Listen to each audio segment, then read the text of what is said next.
Hey, Robert Kress, pharmacist, clinical nutritionist here, and listen, I want to send another video your way, and this time with my handy dandy board with me, right? This is actually kind of a follow-up to the video that I sent you a couple weeks ago. I believe the title was something like Enhancing Your Energy Naturally, and I got a lot of response with that. Some of it was kind of cynical, like, yeah, right, because we do live in a time and age where stress is upon us all the time, and we just seem to be putting ourselves and getting tugged from many different directions. And I don't want to get across that I believe that stress is a bad thing. It's not. It's proven. We need stress. It helps build us. It helps strengthen us. It helps us live. It helps us grow.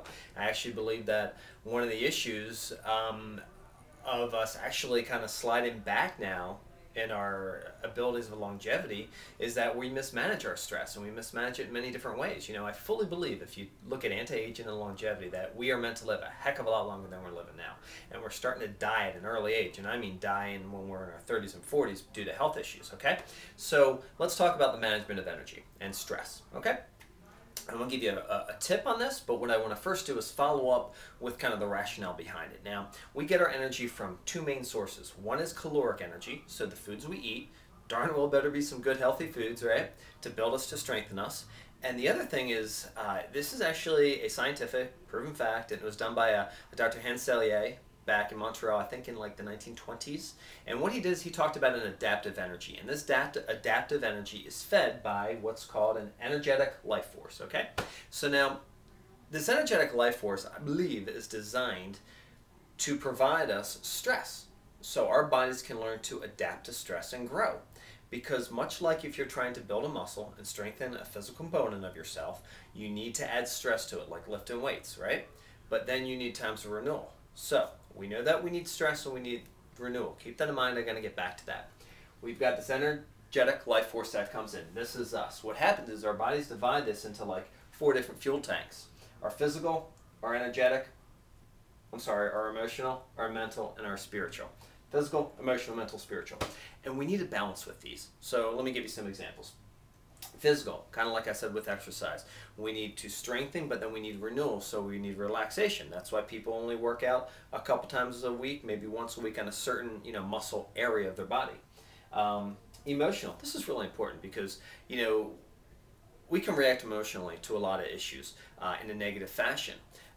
So how do we balance it off with some good stuff? Well, we either kind of look to some fond future memories or some fond past memories, okay? And that's how we can bring these good emotions up to us. Much like the last video, I talked about that winning feeling. That's what I'm talking about, okay? So that's what we want to do to lock that in there. The mental, gosh, I mean, how many people don't read books anymore, right? A way to challenge yourself mentally and grow mentally is constantly start to learn new things and new ideas. Stuff that you don't. Maybe you're in I don't know, maybe you sell computer equipment, so that's your world, okay? Well, maybe you should, one thing you could do is start to learn certain cooking recipes or something in a totally different direction. You got left brain activity, let's strengthen the brain activity, but give some right brain activity to that, full of balanced way in the mental environment. Fourth, spiritual. Spiritual means a lot of different things to a lot of different people. I guess what I'm just talking about is your connection. Your quietness, your solitude within. A lot of people will get in touch through meditation, through prayer, through Tai Chi, through visualizations, through listening to hypnosis tapes, stuff like that. So it's important that we find balance on a regular basis with ourselves. Balance the energy out so we can keep ourselves to a higher level by renewal. Now, these are everyone that's in our environment, all different people. They've got gas tanks to fill too. We're not responsible for that. What we're responsible for is keeping ours full and not letting them drain ours. Because you got people that are time vampires, you got people that are energy vampires. I just want to warn that to you, to start taking proactive ways of not letting people steal your energy. Okay? So now, I talked about energy or stress. Now, I also want to talk about renewal. It's really important. We recognize, it seems, and I think to a fault, that our society has fallen into belief of stress and renewal as far as circadian rhythms, meaning the day. We stress all day long, then at night when we sleep, we renew. Now, a lot of people aren't even getting good sleep, so that's really important to start off with. But within the circadian rhythms, we have ultradian rhythms throughout the day. So these are like mini circadian rhythms of stress and renewal throughout the day. So this is the tip I want to talk to you about.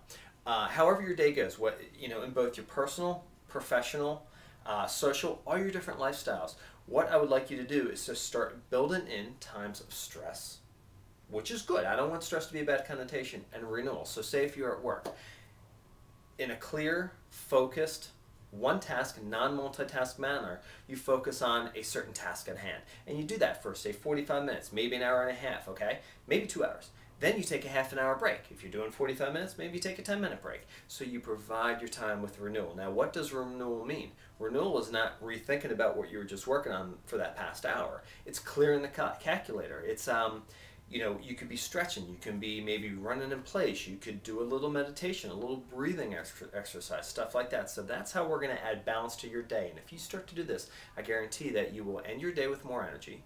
You will be less tired, you'll be less stressed out, and you're going to be getting a lot more done. So great tip. Everyone really should incorporate it. It's how our bodies are designed. Why go against nature? And that's it for now. So if you have any questions, you know where to find me, get a hold of me. Thanks for listening. I hope you have a great day.